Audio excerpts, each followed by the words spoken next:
Welcome everyone. This is your host Shailesh from New Zealand World News, once again bringing you live.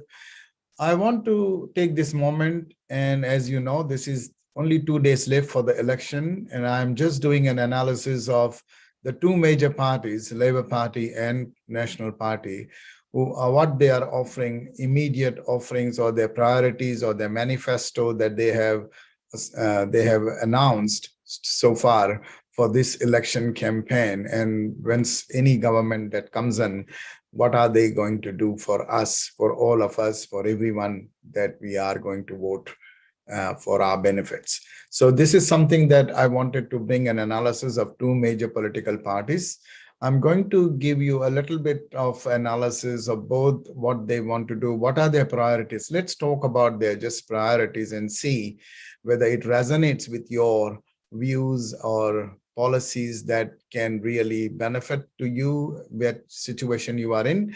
We are living into a very cost of living crisis, but also inflation, which also affects our housing, health, education, everything.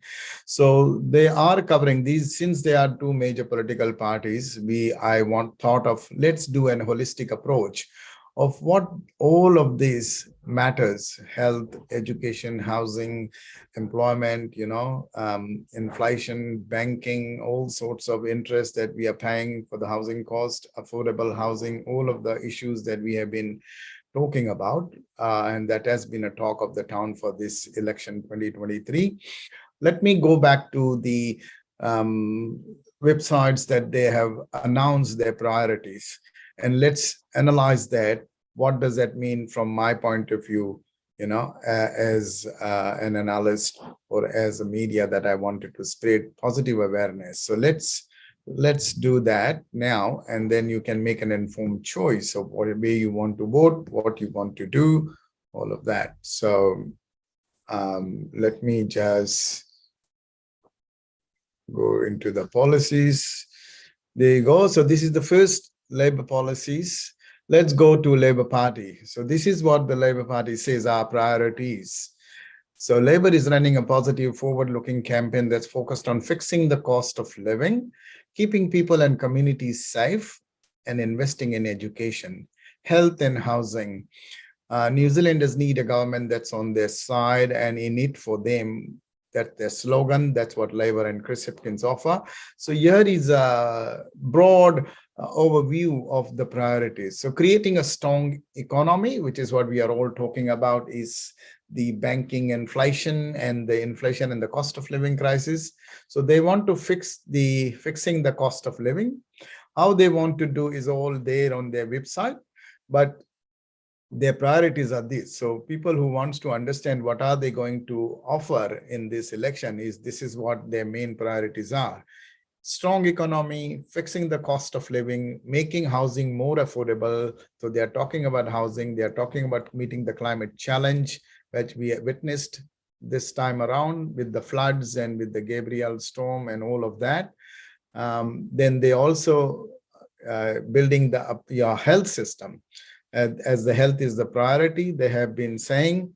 So that's something that they are saying, that the health was incorrect or badly handled before, but now they have managed and they are just building up their health system. That's what they're saying. Anyway, keeping communities safe, that's what also one of the priorities that they have got, which is the talk of the town as well. Same as the housing affordability, same as the climate challenge and cost of living and stronger economy. But they also want to build and up their education system. And they also want to work with partnership with Maori. So there is no division or there is no ethnic kind of thing. But that's how they are perceiving the whole education, community safe, health system, climate challenge, housing affordability, fixing the cost of living, and creating a strong economy. So this is what they are going to do, which is what they have got their priorities. So look at those each in detail and understand from your point of view. But in my view, if you want to ask me a little bit, I can talk, is we need health system definitely to be a building up and more corrected and more accessible from the not just drugs point of view, but only also from the treatment point of view and the queue that is there reduction of those point of view as well. We need health system definitely a better to compare ourselves with the first world nation. Then the fixing cost of living, definitely they are saying that it's coming down. So as the economy, they are saying that we are getting resilient, but we'll see how it works. The education and the communities, which is a low end order, they are going already invested a lot of things they're saying, but they will monitor that as well. So that makes us a little bit overview that they are looking after all of these areas which matters to us. That's what they are saying, and that's what they are building on. That's what they have done so far. So that's one. Now let's go to national and see what they want to do. So as far as nationals 100-day rebuilding, so their priority is also economy, which is they want to rebuild the economy. And their 100-day plan is also, not just rebuilding, but dealing with the inflation. Family boost, then accelerated harnessing biotech, transport for the future. And they also want to get back to the farming and housing growth, better building and construction, boosting tourism, primary sector growth, boosting the tech sector. They also want reviving international education. So they want international students to be coming in more to get more money, but also EV infrastructure and tech sector, which is all the tech lovers. This is a good thing for them. And what else? The family boost, which is also important in dealing with inflation. So that's all matters to us. But tourism is a good thing that they are focusing. Economy is a good thing that they are focusing also. And the primary sector growth plan as well, and the farming, as we saw as well, plus the transportation, which is quite required. So these are all beautiful policies that they are coming up with. And let's see now, we go to the Green Party and see what Green is offering, because they could be their coalition partners of either Labour or National. They could be. We don't know. Come 14th of October, only 2 days left. We'll see what are the Green Party's priorities. Let's see. Now, these are the manifesto that they are doing it. They want to do the children welfare of kids, which is the, they want to eradicate poverty. That's what they are saying on that, which is good. Continuing the good work that the previous government continued, that with the children's child poverty, lunches, school lunches, all sorts of things. Climate emission is one of their priorities as well, becoming resilience, as we have seen in the current time. They also want democracy to be restored, basically, not for big money, but the Green Party will ensure politics works for everyone, from healthcare and education to protecting the environment. So that's what they are saying. They are also looking at disability, which is a great thing, which I think is people have ignored during COVID and after COVID, to not completely ignored, but they were not really focusing on that aspect. So that's a good thing. Same as drug law reform and education. Plus they want ending the poverty. That's a good goal. And protection of environment. That's another good goal. Plus the energy, affordable, renewable energy. That's also another good goal. They want freedom from violence. That's beautiful, because that's something that everybody should be, having that benefits. We are humans. We need all freedom from violence. Food production and agricultural, forestry, gender equity is also one of the prime responsibility and prime manifesto for them. Same as health, fresh water, absolutely housing. All of these are quite good. Immigration and refugees also, they want to handle that in a proper way. Justice and community safety, and just transition and green jobs. But mental health, local government, Maori, all that thing, overseas New Zealanders, connecting with and supporting our overseas people, oceans and fisheries, Pacific people, rainbow communities, seniors, public and community service. So they've got a big list of agenda on their manifesto. Sustainable economy, tertiary education, and then Waitangi, Matangi, transport, everything. So as you can see, Green has got lots of bigger lists than compared to. They also have waste reduction and circular economy, transport, welfare and animals, and workforce. So everything, urban development, everything, they have almost covered everything in their manifesto. So that's something is people should be aware of. Let's go to the ACT party now, the another coalition partner. So they also have got some cool plans and things. This is one is slashing wasteful government spending. They think there is a lots of wasteful funding, so they want to slash all that. They want to create safer communities. They want to end divisive race-based policies, which is cool, but they want to do that by co-governance. Now, co-governance is a big topic, talk of the town, whether it is right or wrong or correct or non-correct. That's up to the experts to understand. But for a common man to understand that they don't want co-governance, people don't understand, or who don't understand co-governance really needs to look into it detail. What is co-governance? Anyway, ending the cost of living crisis, that's the good goal they have got. And then they have got world-class education system that they want. Plus they want policing red tape and regulation. This is what they are thinking, that it is restricting for many things to, because there is a red tape and regulations.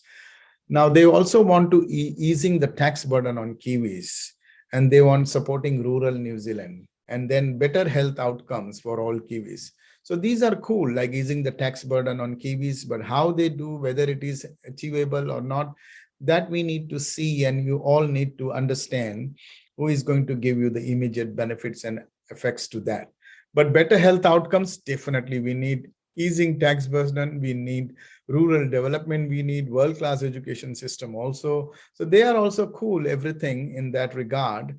The only thing, end of cost living as well, safer communities and wasteful spending. So all cool policies, whether it is implementable or not, is yet to be seen. Okay, that's what we would say. The other one is the Tea Party Maori. Now, Maori is predominantly Maori based or Maori focused, but you may think, but they also have got some cool policies like for disability, justice, tax, and they are coming up with some good fresh water, climate change, everything is important, sovereignty. So this is also cool in terms of what they have brought. So I think this is something everybody needs to look at. The other party, small party, is the top party, the opportunist party. We can get into that. They also have got some cool, even though they're a small party. But I think I will come back into that next episode. At this moment, I just wanted to touch base on Labour, National, Green, and Tea Party Maori, because they could be potential coalition. But also there could be New Zealand First policies, which is also could be a coalition partner, as we have seen recently. They have surged into the polling, and I think they could be the decider. But they have got some good defending freedom and democracy, tackling the cost of living crisis. They got a different way of handling, but they do have those kind of burning issues, which is the cost of living. This time they also are saying that this is creating opportunity for all. So they are not only for Maori or for NZ First, but for all. They also would like to have getting tough on rising crime. So we would look into that as well, and improving the lives of our seniors. So for all seniors, this is a good news that they are coming up with some cool policies, including the people who have got concerns about the retirement age and all that. They could look into this, and they could really understand the policies, law and order, justice, code, media and broadcasting. That's another thing they are wanting to regularize, basically, is a democracy in a democratic way. So that's something. And regional growth fund has always been on their agenda. So that's good that they're trying to develop the regions, which is also good. So I think from a perspective of the political parties, Labour, National, Green, ACT, and NZ First, they could be into the government by, as of today, what we could see as per the polling. So I thought that let me give a rundown of those 4-5 parties, which for people to understand what they are into and the policies that they have announced already. So with that, I take this opportunity to thank you for all the listeners who are listening to me in terms of what I have said, but feel free to go to the website policy.nz and have a look at those policies, what you resonate with, what you are confident with, what you feel that these political parties, when they come as a coalition, will do justice to your thoughts, to justice to your policies that you have chosen, justice to what you think. And so, plus, please go and vote. That's what I would say. If you really want all these parties, all these policies, basically, rather than parties to come, all the policies that you want to be get implemented, whatever, whoever policy that you like, whichever, please go and vote. And that's your exercise, your franchise. That's your real right to vote. And please don't deprive yourself with that. With that, I end this episode here, and I'll come back with more as the election comes closer, as the voting come closer. I will bring some key points once again for you to just understand my views, my visions, and it is your views and your visions too for the nation. With that note, I thank you once again for listening to me, and I will come back to you. Goodbye for now. Thank you.